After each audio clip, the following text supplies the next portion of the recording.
আজ আমি vegetable chop বানাবো, তাই আলু, গাজর আর বিট এগুলো কুকারে একটু সিদ্ধ করে নেব। আলু, গাজর আর বিট সেদ্ধ হয়ে গেছে, সিদ্ধ করা হয়ে গেছে। এবার এটাকে ভালো করে মাখিয়ে নেব। এদিকে ব্রেড ক্রাম্ব নিয়েছি, এদিকে বেসন গুলে নিয়েছি, আর চিনাবাদাম ক্রাশ করে নিয়েছি, মটরশুঁটি ভাপিয়ে নিয়েছি একটু, আর মশলা নিয়েছি হলুদ গুঁড়ো, জিরে গুঁড়ো, ধনে গুঁড়ো, আদা বাটা, আর টমেটো আর কাঁচা লঙ্কা কুচি নিয়েছি। সব ভালো করে মেখে নিয়েছি। এবার এতে একটু পরিমাণ মতো নুন দিলাম, 1 চামচ চিনি দিলাম, ভালো করে মাখিয়ে নেব।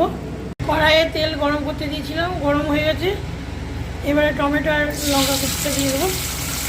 টমেটো ভাজা হয়ে গেছে, এবার মশলাটা দিয়ে দেবো।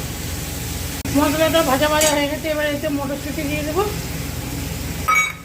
আর ক্রাশ চিনেবাদামগুলো দিয়ে দেবো। নেড়ে নিচ্ছি।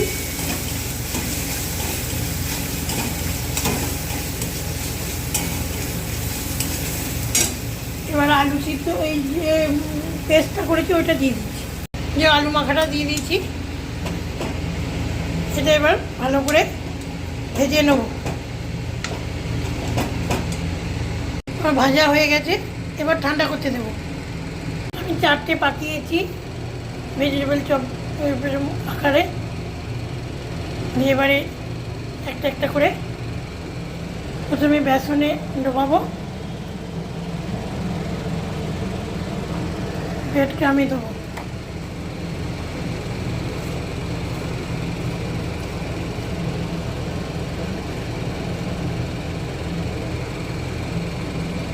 এইভাবে 4টি করে নেব।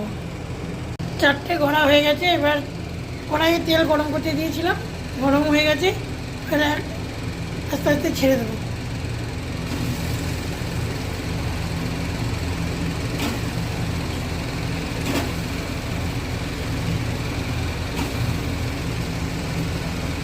এবার গ্যাসটা সিম করে দেবো।